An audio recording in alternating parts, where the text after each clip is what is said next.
Welcome to the Life Hacks Show. Life Hacks gives you proof hacks and tips for the best version of yourself. And here's your crash test dummy for a better life, Marcus Meurer.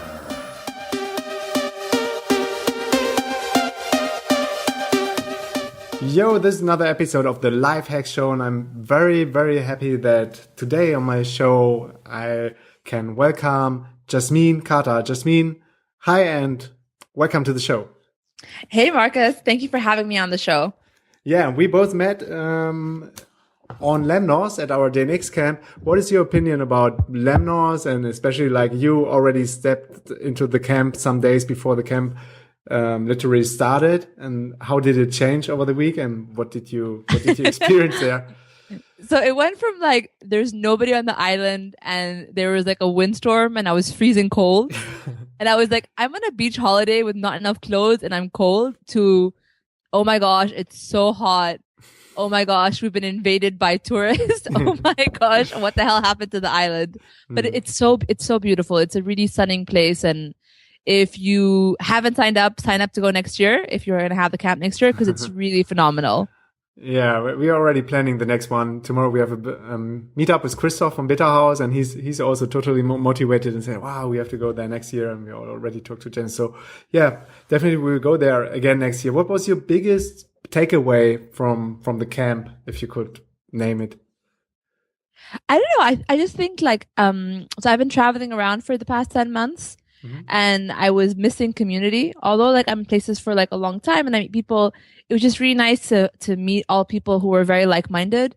And it's so ridiculous because there's only 10 days of camp, and it's the people that I speak to every single day. Yeah. Like after the camp, I'm like, why do I like, as if we've been friends for years. So it's really wonderful to walk away with that community.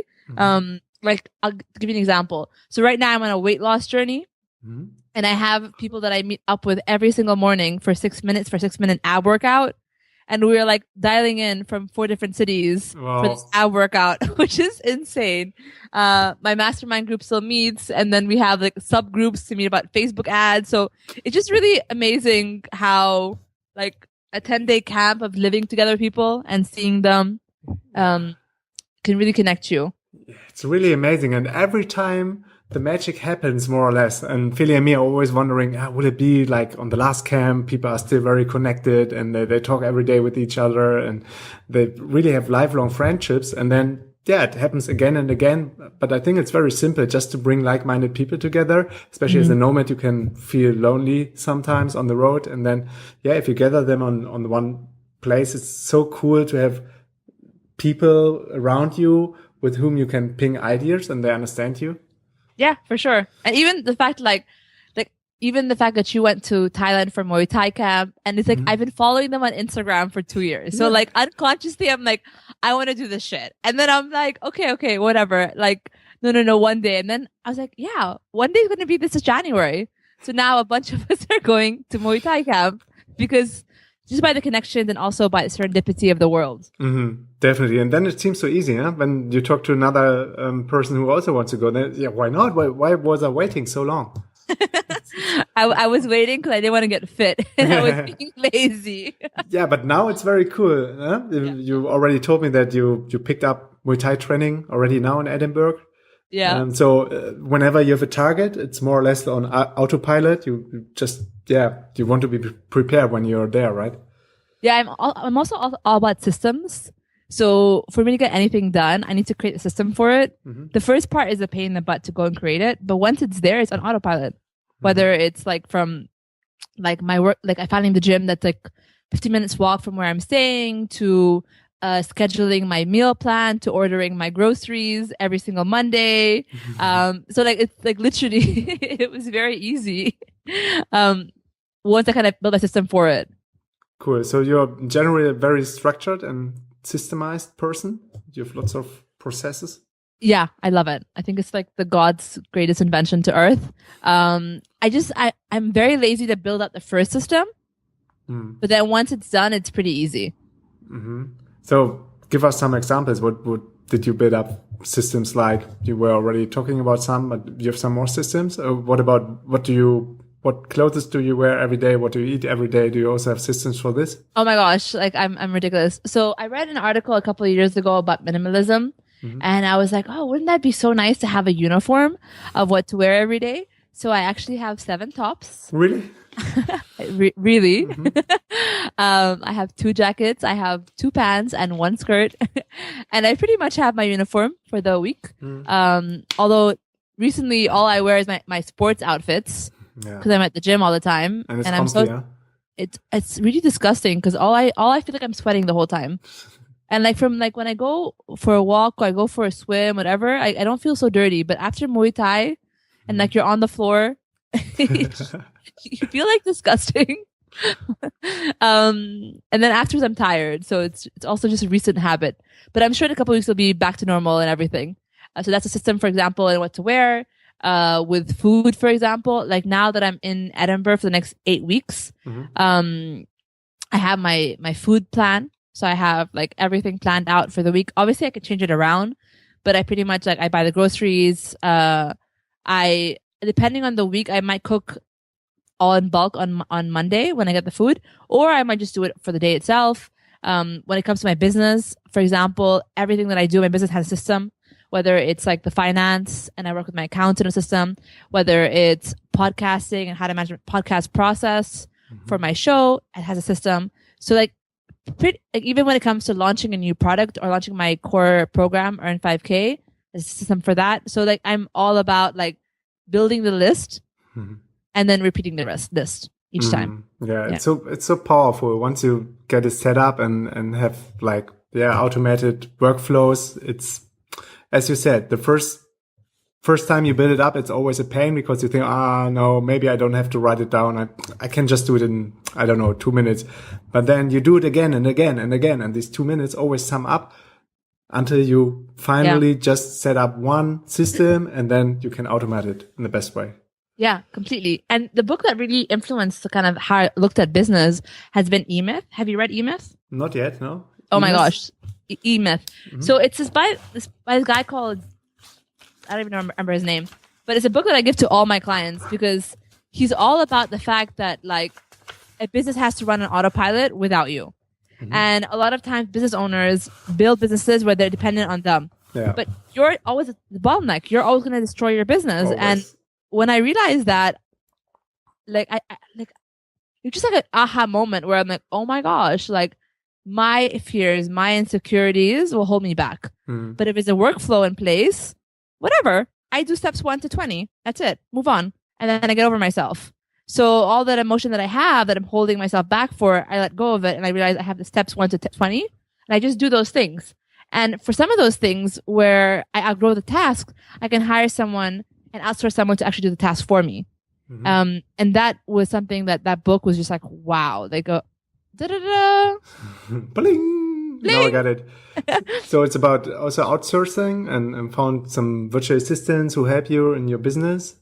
Yeah. And I had a really hard time like hiring because I was so caught up on the bootstrapping mentality for a very long time that I just thought, oh, no, I have no money. Oh, I have no money. And even though I was making money and I wasn't profitable, it was just like that idea of like, Same for us. It took a very, very long time until we gave some. It was not only about the money, also about the money and the trust. So you can't share your login.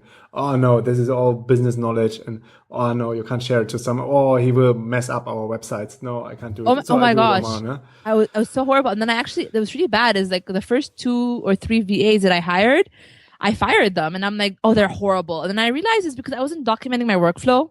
So I was blaming them for being useless. And I really had trust issues. It was really insane how many trust issues I had. Yeah, and also a big point is sometimes you expect that you hire a VA and they will build your business. And this is not the case. They can work in your business when you have some workflows for them, but they can't can't work on your business. And this is also what you have to understand at a certain point. I think we all make those mistakes. Yeah, totally. Because then, also I had too high expectations and thought, we have a team. And to be honest, this happened just the last year to us where we went really big in terms of reach and awareness all over the world. And then so, oh, now we have to grow, we have to scale, we need a bigger team. They do the work and we just do the business development.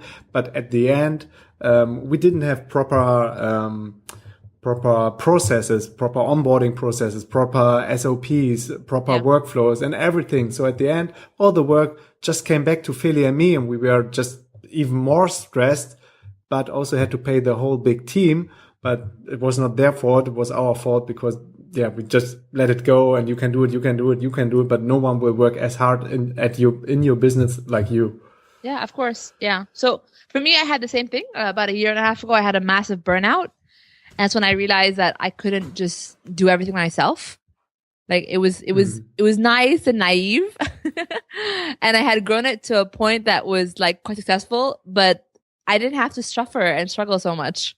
There's a lot of no one grows businesses to have like lack of freedom. Mm-hmm. And I grew a business and I had no freedom in the end. I'm like, because I was doing everything. Mm-hmm. And it was such a oh my gosh, I have this horrible job that I don't want to have. Mm. Yeah, we always talk a lot about the employment trap and escaping the 9 to 5, but at the end, there's also even bigger challenge or risk or fear waiting for you. It's like the entrepreneurial trap where you can easily get caught up, especially as a solopreneur, bootstrapped, and not seeing the signs when you have to let it go. Yeah, and that's why I hate the word solopreneur. I think it's the stupidest word in the world. Mm-hmm. I think we're all sold this dream, like become a solopreneur. I didn't start a company to have no freedom. I started a company to have lots of freedom. Mm-hmm. And therefore I cannot be the only one in my company working for my freedom. Mm-hmm. Just, it's not possible. No, not at a certain stage, or it always depends on what is your goal. Maybe make a living in Chiang Mai with $300-400, and maybe you can do everything on your own. But yeah, if you want to travel, you need some more money, and then you need to build up at least a small team with some reliable VAs and proper workflows. Yeah, but I want to challenge that concept of like becoming like this solopreneur in like Chiang Mai with $300 a month, because I hate to be the voice of reason here, but you still need to get like medical insurance. You have to think about like, for example, in case of an emergency, what's going to happen, and saving money aside. Like I like to be the practical person, but I also think that following your dreams are great, but then at one point you're going to have to retire. And that as a goal is not a very sustainable goal long term. No, definitely not. So this is not what we also would like to have for our people. But there are some people who choose this way of life. Sure. Yeah, for sure. So this is cool. So everybody can see what they want from life and where they do want to go. Maybe if they're happy sitting in Chiang Mai, always in the same co-working space, and just live on a budget. That's also a way of life. But I think digital nomadism gives you so much freedom, and one of the biggest reasons to travel the world. So you should take care about earning enough money to really see the world and get the big picture. And to really enjoy it, because I think, I don't know, I'm a big fan of Jim Rohn. Mm-hmm. And for him, his whole concept and everything that he teaches is all about how we're on this earth to create more value. Mm-hmm. And every time we create more value and we are more valuable, then we can actually make more money. So if we're not constantly learning, constantly being curious, constantly developing ourselves, then like everything's kind of useless. Mm-hmm. Yeah, it's more, I read it somewhere. I don't know from whom it was. It's like something like a non-service to the world. If you don't grow and care about yourself and your personal growth and try to bring even more value into the world. Yeah, for sure. Or disservice or something like this, right? So how do you earn your money, or what were your steps you were talking about some years ago where you really had a burnout and then started again, and where are you now and how are you set up? So I am a recovering workaholic. I am a peak performer. I love becoming the best at my game. I love getting lots of results. So to the point that, for example, like when I was working, I used to work in oil and gas. I got promoted 6 times in 2 years, right? Wow. Like, I'm insane. Like I think it's just really fun. But the problem is it was all coming at a risk. It was coming at a risk where my life was my work. At one point I woke up and I had a bacterial infection, and I was literally in bed for a month.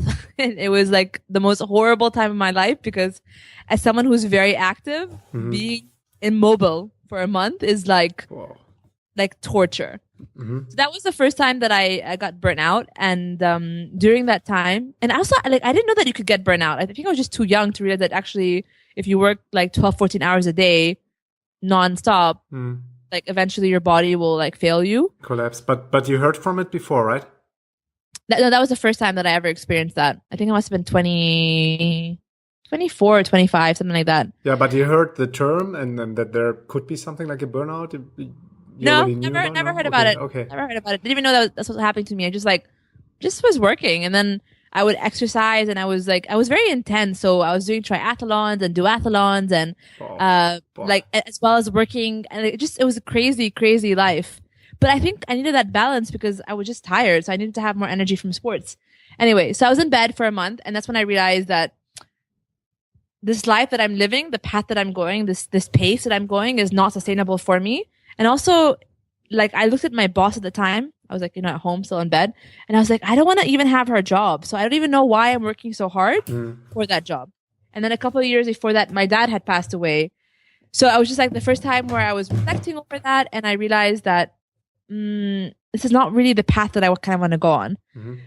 So the problem that I had first was I didn't really know what the path I was supposed to go on was. Like I was going through my first, quarter life crisis. It's really funny in retrospect because that all makes sense right now. But at the time, it was like all these new stuff for me. I'm like, I'm a failure. Like I should be happy. I have this great job, but I was so miserable. So I decided I'm gonna start a business. Only problem was I didn't know in what. I was like, I'm gonna start this business. And then the 4 hour which business? Exactly. I read the 4 hour work week and I'm like, I want Tim Ferriss's life. And I'm like, actually, I don't want his life. That's the most horrible, 4 hours of work a week. Like, I want to work more. So I got certified. And anyway, Tim, I don't know many people, who work more than Tim Ferriss. Yeah. So he's quite active and always doing stuff. But I just like to know that I was sold on the dream, right? I was like, I think I want to do that. I want to do what he's doing. But nevertheless, the book is really worthwhile. It's there are lots of smart things into it. You just have to translate it into nowadays. But still, it's from 2009, and still even his inbox strategy. I use it at work, and I was like, this is the best shit ever. Yeah. Anyway, side note. So I ended up for maybe about 6 months. I went to every single weekend. I would go to these business events. Where was it? In Singapore. And some of them were massively scammy, from guerrilla marketing, handing out flyers to all even what's it called, trading online forex. Yeah. I went to everything. I'm like, I'm gonna just explore what the hell is supposed to be going on. And I went to a person development one, and at the first time I discovered what a coach was, and I'm like, this sounds really, really cool. And I was really intrigued by it that I hired my first coach. And I was like, this is really cool. I think I want to do this. So then I got signed up for this. Was a business coach? No, it was a life coach that I went to. But then I was like, this coaching thing is really cool. So I went to the ICF, which is the Coaching Federation. And I realized that there's tons of different kinds of coaching. And because I'm all about productivity, I got trained in productivity coaching. And I was like, wow, this is amazing. And then as I got trained, I started getting clients, and I was doing it part-time. And I was like, this is a very kind of good part-time money coming in. How did you get your first client? So I just started telling people I used to go to, what's it called? The first clients ever. I used to go to dragon boating. You know what dragon boating is? It's a sport where you go on a boat. Dragon boating. Yeah, I know. Yeah. So I meet people all the time. So they always ask me, hey, what do you do? And my spiel was I work in oil and gas. And then I started saying, oh yeah, I work as a coach. And then people would fill in the blanks. So my first client was actually, oh, really? Do you do relationship coaching? And I'm like, yeah, sure. And that was how I got my first client. And then pretty much from there, literally that's all I did. And then after that, I sent an email to all my friends. I said, hey, I got this coaching certification program that I just done. And I want to offer for you guys free coaching sessions. So I did 5 of those, got 3 clients. And then from there, it was a lot of it was people who were referring their friends to me. And slowly, I was just getting more and more clients. And then this was still in Singapore, still in Singapore. How long is it ago? 2 years, 3? Oh my! I think it's more than that. I think it's 5 years ago now. Okay. Because I didn't start my company straight away. I was always having a side hustle. I just didn't quit my job to do this full time. The quitting the job part was really scary, actually. I can tell you. Yeah. So then I decided at one point, I'm gonna quit a job and do this full time. And my mom and my auntie actually scared me. They didn't mean to, but they were just kind of being like, you're 25. Like, what are you thinking? This is insane. So they said, why don't you go to school and get a master's degree? Did you have more experience? I said, okay. And literally it was like, I wanted to learn Spanish. And I got an email like the same week of a business school in Spain. And they had scholarships for people who were part of ISAC, which is student organization. So I was like, okay, this has my name on it. So I had applied, literally like, and I had applied because was considered doing my master's a year before this whole business thing came up. And I had all the papers at home already. So I applied, I got in, I got the scholarship, and I was like, shit, this is all happening. I'm doing this. And then I decided, and it was all beautifully aligned. Like I was getting my bonus in December for my job. I was going to quit in January and be in Spain in February. Like all this happened in 6 months. And I was like, okay, this is it. This is my plan.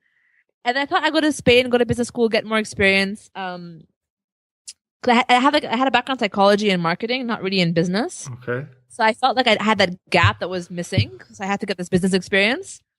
And then when I was in Spain, I still had more coaching clients because I needed more money to travel. So I was always coaching for like 5 years, just coaching. And then after I graduated, I wanted to stay in Europe, and someone offered me a job because I met her at an event. Like everything happened like because the universe is quite amazing, right? Totally. And what's amazing about it is I had no intention to stay in Spain. Like all my friends wanted to stay in Spain, and I'm like, no, like, I don't think so. And then I made the intention like maybe 2 weeks before, and I got offered the job 2 weeks later. Wow. It was like, this is amazing. But it's also because like I'm constantly learning stuff. So everyone that I meet, they know that I'm quite like I know a lot of things about different things. So they're like intrigued by it, right? So it's not like I'm sitting on my butt just like waiting for things to happen. No, I'm constantly learning, constantly going to events. So people always get to meet me, and they're like, oh, she does a lot of different things. So that's kind of how it happened with the job. And then I got this job, was also coaching still on the side. And at one point, my coaching income surpassed my job income. And I was on a business trip from Saudi Arabia on a plane, and I got back and I was so depressed. I'm like, why am I in this job working in finance? Like, this is not even like I left oil and gas to work in finance. Like, what's going on with me? And I met a couple of friends of mine, and they asked, they're like, why do you look so miserable? I'm like, I think I should quit my job.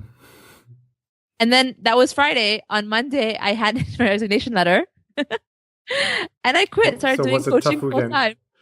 No, this time it was easy because this time financially, I made more money in my coaching practice than I did actually in my job. Okay. And at the time already, like I had a website, I had like a mailing list, and it was like that 1 year that I was like miserable as well. I was still learning new stuff, so like I won free coaching from this business coach that was amazing.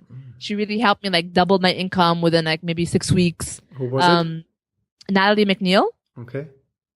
From Teachers on the World. And like I had won it, and then I signed up for like B School, which is Marie Forleo's program. So I had like all these things like kind of line up unintentionally to make it so easy to quit. Because I realized all of a sudden I had access to a community that were doing similar things that I was doing, and I'm like, this is actually possible. So then quitting became less scary because it was all like, side notes to eventually quit. That's how it happened. So I think it was like maybe 3 years ago that I went full time. 3 years ago, and since then you never thought about going back to a job? Yeah, to a job, because I'm also always asked, like, Marcus, could you imagine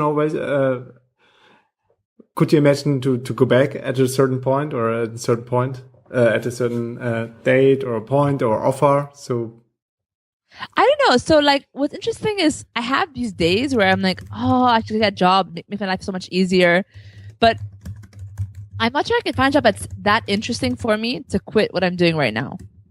Because right now what I'm doing is always like what I'm curious about. So right now, for example, like I've lost in the past like 8 months, like something like 14 kilos, right? Wow, congrats. And yeah, thanks. And now, like I've seen you in the morning running when I came back from meditation, and was already 30 degrees in Lemnos, just for all the listeners. So, yeah, quite tough.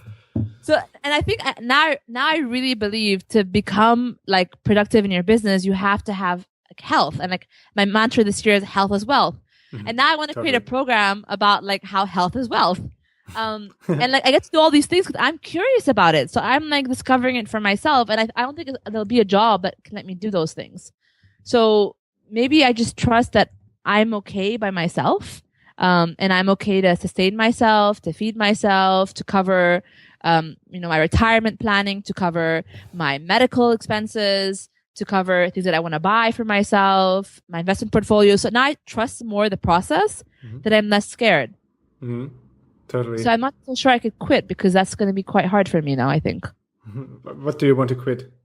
If I to get a job, actually. To get back out of all these routines or everything you're just building up. Yeah. I have a pretty sweet life, so I can't really complain. Yeah, totally. So what are you actually doing now for your clients? Because you already also gave a workshop at our camp on Lemnos about, I think, sales and how to generate more leads and how to convert the leads, I think. So what can people learn from you? What is your expertise despite losing weight? So my main thing right now is how to actually get more sales. So when I was working in corporate, I used to work in sales and business development. So this is my sweet spot because for me, like most entrepreneurs struggle with sales. And that's why they struggle because like cash flow comes from people coming and paying you. So I have several things that I do for my clients. I have a course called Salad Service on how to have sales chats because most people are uncomfortable with having a chat about, money and how to actually close a sale. A lot of people. A lot of people. It's amazing because like most people hate sales thinking it's bad when actually sales is the biggest act of service because if someone doesn't know that you can help them, they can't give you any money. And people want to pay for people who actually can help them, right? So I have a program around that. I have a program called Earn 5K, which I run twice a year. And that's a 4-month program where we work on building your sales process. So from your lead magnet to your generation tools, whether it's from like ads or further from organic traffic, to how do you convert the clients, whether it's a webinar, whether it's, the sales chats. And then once the customer is paying you, how to actually onboard them, how to actually take care of them, deliver the service, and how to actually offboard them. So the whole sales process. And then I also work with clients VIP, where we actually build out their whole sales funnel for them. So from the lead magnet to the email sequences, to activating their campaigns. So pretty much all about sales. All about sales. It's really a pain point for many people, for many business owners, for many entrepreneurs, especially when you're doing your first steps and you feel shy to ask for money. Yeah. I felt the same way as well. And it was funny because I was negotiating like $1 million contracts, but when it came to like my coaching packages, I felt such shame and such an imposter complex. I'm like, you can't pay me. Like, who am I? Because most people were much older and I was like a 26-year-old kid. I thought I had no business doing anything. What do you think? Where does this come from, this mindset? Because, I was always like very extroverted and had lots of self-esteem. So for me, it was never a big deal to do marketing. And nowadays I'm still the guy who goes out and say, wow, come to the next best thing ever you can do. But I know many, many, many people are lacking on this. Do you think they are not convinced from their own product, or are they more or less threatened by their environment? I think a lot of it is like especially with women, it comes up across more than men, but men also struggle with it as well. And I think it's the fact that like I am not 100% convinced that what I'm offering will give results, right? Yeah. The biggest fears. Go on. Sorry. So it might mean that, for example, like once a customer gives you money, what do you do with them, right? Maybe your whole delivery process hasn't been mapped out yet. So you feel like I can't charge that much money because what am I doing for the customer? So you feel like this imposter complex already. And I think a lot of the time is like the back end where it's so not clear that you can't sell because you're not convinced by it or not confident by it still. Yeah. And you always like have the fear also like going on the stage, doing a talk, because you already have been on the TEDx stage, for example, and we also have to go on our own stage when we make the opening, the intros of the conferences. In the beginning, you're thinking, wow, what happens if the people boo at me, or if they shout and throw bananas at you? So I don't know. You always tend to the worst case scenario, right?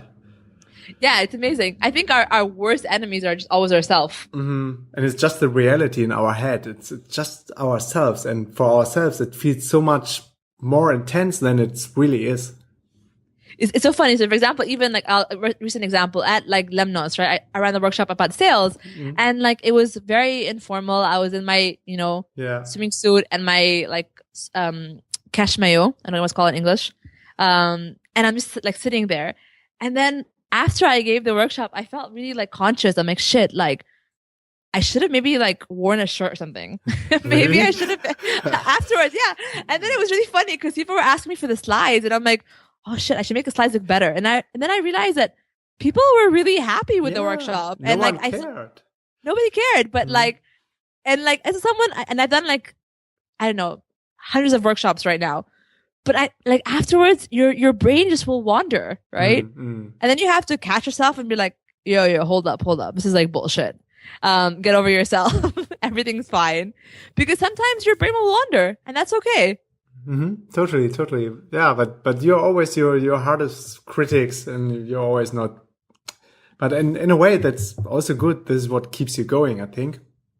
I think so. I think fear is really important. I think without it, we won't become better people. We won't want to learn or want to improve ourselves. So I'm a very big advocate that you to be fearless, you have to have lots of fear, or else you're not going to strive to learn anything about yourself. And then it's going to get very, very boring. Life will be just kind of useless.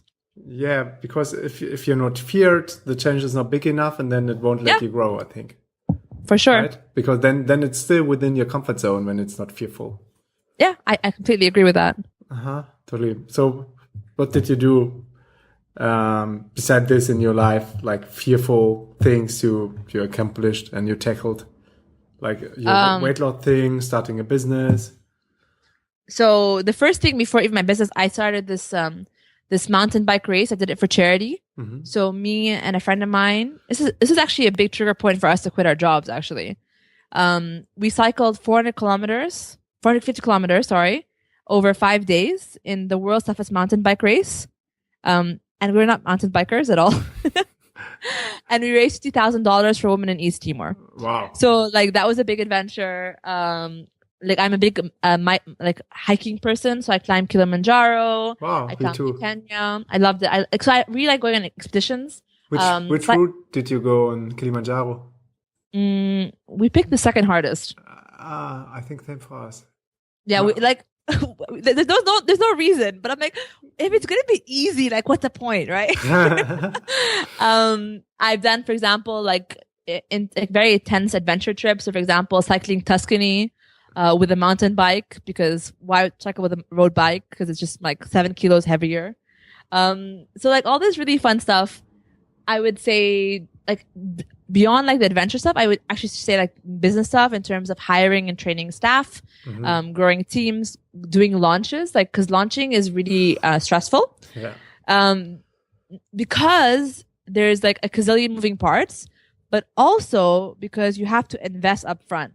And a lot of times, like the big investments in your business are a couple $1,000s, and with launching, you can actually go into much higher. So I remember the first time I launched, like I think I spent like $11,000 for the launch, and it was such like, oh my gosh, what the fuck did I do? Like, why am I doing this? This is so ridiculous. No one's gonna buy this. This is horrible. And then I realized, again, the critics in our heads are very loud. So just getting really uncomfortable with just being uncomfortable all the time. And that's how I look at dealing with life every single day. Just being uncomfortable all the time. Yeah, I think this is really like a killer weapon to grow. Yeah, like for example, in Muay Thai, like there's literally 10% girls in the class. And all these guys are super buff. And I'm like so not fit. And I'm like, oh my gosh, these guys could like beat me up. And still showing up there and still being like, okay, I'm going to get really good at this eventually. Right? Yeah, this is what makes the difference. And this is, at the end, this is the difference between people. Some people just stay at home. They stay in the comfort zone. They don't, I don't know, they go out for party. They hang on the couch at the weekends. But don't follow what they really want to do. But yeah, on the other hand, there are people who regularly step out of their comfort zone and just go into action. I think this is the key to success, more or less. Have you heard of Dr. Carol Dweck? No, who is it? Oh my gosh, you have to read her book. She's like literally Dr. Carol Dweck. She has a book called A New Growth Mindset. Anyway, I'll summarize the book into like two concepts. She talks about how in the world there's two kinds of people. People who have a growth mindset or a fixed mindset. And the fixed mindset are people who, for example, are naturally gifted at something. So they don't want to actually try beyond that because they want to stay in the level where they're comfortable, right? Because, for example, I'm good at math. I will always do math. I won't do art because I suck at arts, right? Versus somebody with a growth mindset is like, for them to get something, it's very challenging. It's not very easy at the very beginning. But then they keep on trying and trying and trying until they figure it out. And when you're in school, the system in school like will reward people who have a fixed mindset, right? Because you're obviously gifted in math and science and whatever. But in life, people who have a growth mindset succeed and become much more successful because they're more resilient. They're resistant to change. They know how to actually cope with failure and all these kind of things. And when I read that book, I was crying. I was like on a bike trip to Malaysia, and I was like crying on the highway because I also, when I was growing up, I was really stupid. I'm dyslexic.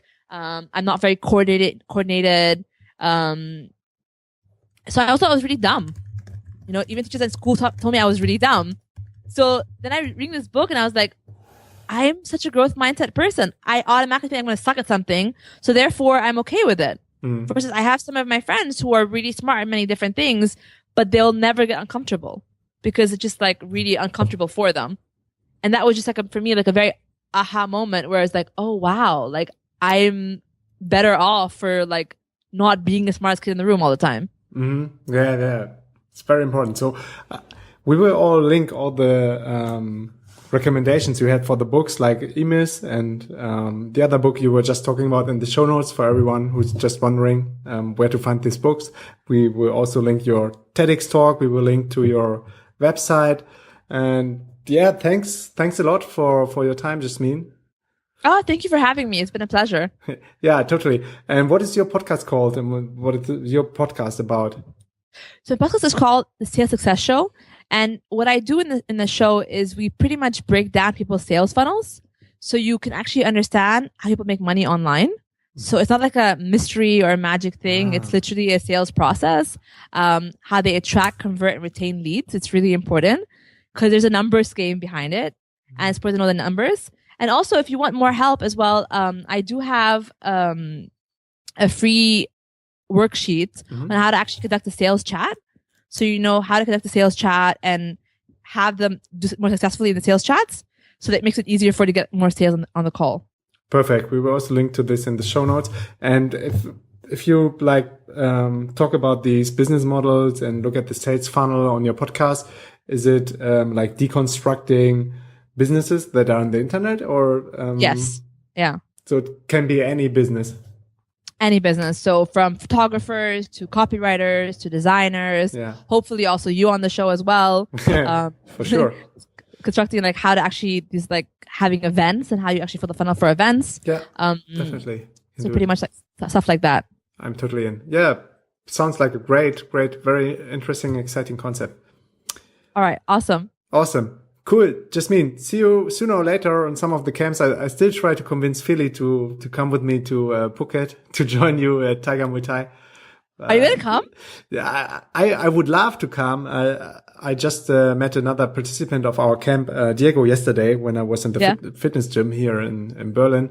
And he told me again about that you're going there, and I felt a little bit jealous. But yeah, we are in Brazil, and we will also do like the first Spanish-speaking conference in Buenos Aires, Argentina in March. So I don't think it will. Oh, it's gonna be hard. Oh my gosh. Yeah. Like, I'm pretty sure I'm gonna keep on going again. I'm having so much fun in the class. So if you want to go again after that, I'm down to coming again to Thailand.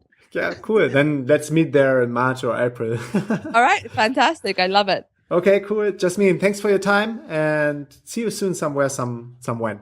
All right, awesome. Bye. Bye. Bye. Peace and out. Yes, yo. This was another episode of the Life Hacks Show. If you love what you're listening to and can use some of the tools and hacks we are sharing on the Life Hacks Show, I would be more than happy if you can give me a review or rating on iTunes. Follow me on facebook.com/Meurer Marcus and just ping me and give me some feedback that would mean the world to me. So long, have fun, peace and out.